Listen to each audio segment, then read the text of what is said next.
13 martyrs et plus de 70 blessés dans un attentat terroriste sur la place Al-Marja à Damas. L'armée arabe syrienne détruit des foyers de terroristes dans la banlieue d'Al-Qusayr et met en échec une tentative d'infiltration de terroristes.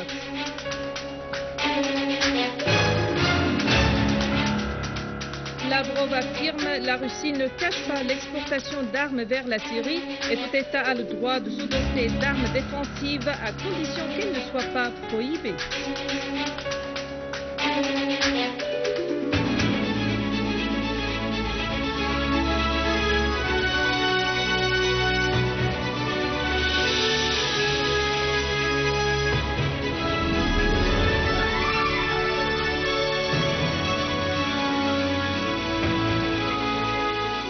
Mesdames et messieurs, bienvenue à vous tous dans ce journal. Le ministère de l'Intérieur a précisé que la place Al-Marja, au centre historique et commercial de la ville de Damas, a été visée aujourd'hui par un attentat terroriste ignoble. Selon les premières estimations, 13 citoyens ont été tués sur le coup et plus de 70 autres ont été blessés, dont plusieurs en état critique.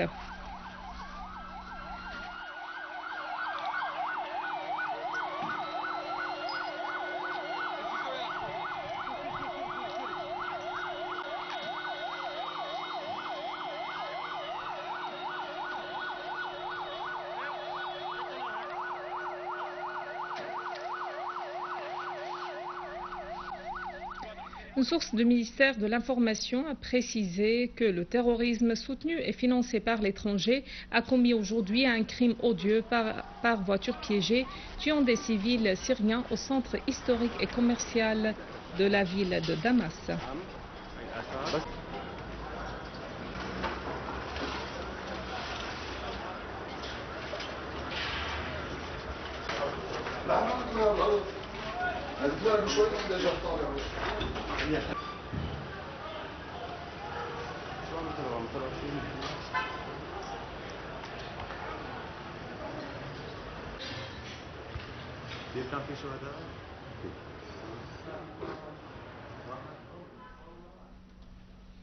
Le ministre de l'Intérieur, le général Mohamed Ibrahim Al-Sha'ar, s'est rendu sur les lieux de l'explosion survenue aujourd'hui sur la place Marja à Damas.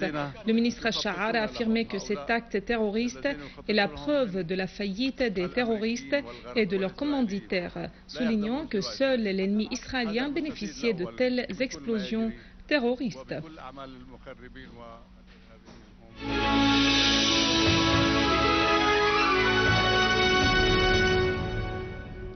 Sur le terrain et dans le gouvernorat de Latakia, l'armée arabe syrienne a mené plusieurs opérations spécifiques, infligeant d'importantes pertes aux terroristes et détruisant un entrepôt d'armes.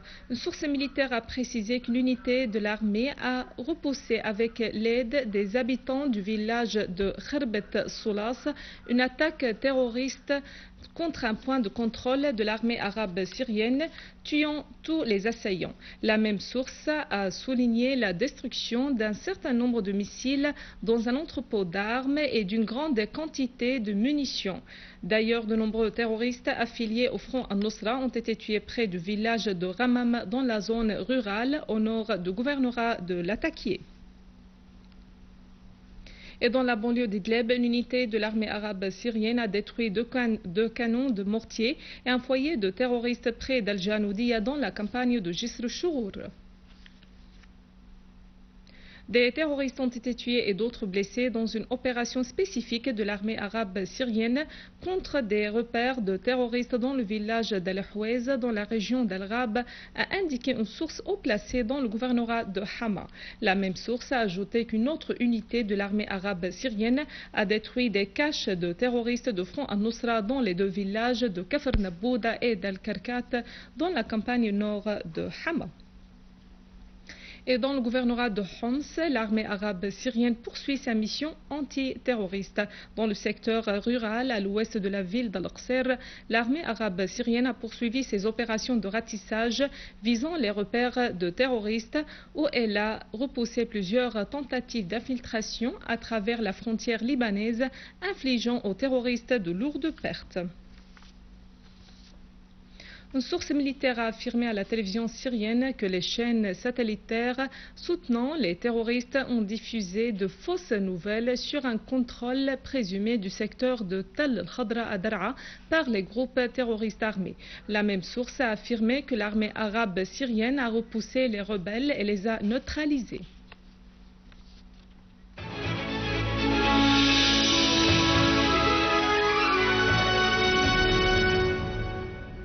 Le ministre russe des Affaires étrangères, Sergueï Lavrov, a déclaré que Moscou n'avait jamais cherché à cacher l'exportation d'armes à la Syrie en vertu des contrats déjà signés entre les deux pays, affirmant qu'un État quelconque a le droit de se doter des moyens de défense qui ne sont pas prohibés au plan international. Dans une interview accordée au magazine britannique Foreign Policy, Lavrov a fait noter que ces contrats stipulaient l'exportation d'armes anti-aériennes au gouvernement syrien. La Syrie a besoin de systèmes défensifs parce que les menaces ne sont pas virtuelles mais réelles, a souligné Lavrov. Il a mis l'accent sur l'importance de prendre en considération les informations sur la fourniture à l'opposition syrienne des armes offensives passées illégalement depuis la Libye, y compris des systèmes antimissiles qui sont des armes dangereuses. Le chef de la diplomatie russe a réaffirmé l'appel de la Russie à l'arrêt de la violence et à l'amorce du dialogue sans conditions préalables. Il a de même évoqué des changements positifs dans les positions même de certains pays arabes qui parlent désormais de l'amorce du dialogue au sujet de la crise en Syrie. Le ministre allemand de la Défense, Thomas de Maizière, a mis en garde contre toute intervention militaire étrangère en Syrie, précisant qu'une telle intervention serait une opération très compliquée et coûteuse. À Washington, le ministre allemand de la Défense a déclaré aux journalistes qu'il appuie toute forme de pression politique, mais qu'il ne voit pas actuellement de rôle pour les forces militaires. De Maizière a de même précisé que son pays ne possède jusqu'ici d'informations suffisantes sur l'utilisation d'armes chimiques en Syrie. Le porte-parole du ministère iranien des Affaires étrangères, Rami Mamamparast, a vivement condamné l'explosion terroriste survenue hier à Damas, au quartier Al-Mazzeh. L'attentat terroriste avait visé le convoi du Premier ministre Wael al-Halaqi et a fait des martyrs et des blessés. Mamamparast a indiqué que de tels crimes dévoilent le vrai visage des terroristes.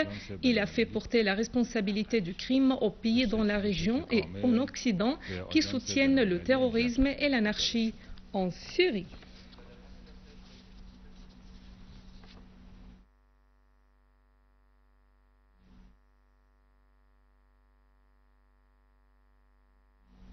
Les travaux de la conférence des ulémas et de l'éveil islamique se poursuivent à Téhéran pour le deuxième jour consécutif avec la participation de centaines d'ulémas et d'intellectuels des différents pays du monde.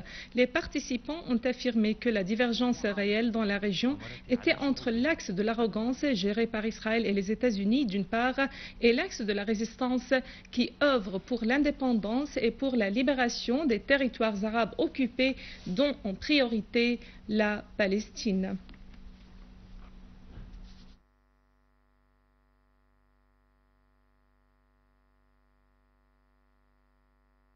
Voici un rappel des principaux titres. 13 martyrs et plus de 70 blessés dans un attentat terroriste sur la place Marjeh à Damas.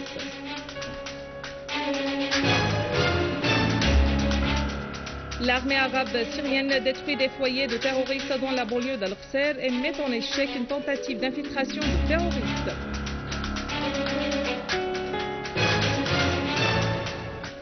Lavrov affirme la Russie ne cache pas l'exportation d'armes vers la Syrie et tout État a le droit de se doter d'armes défensives à condition qu'elles ne soient pas prohibées.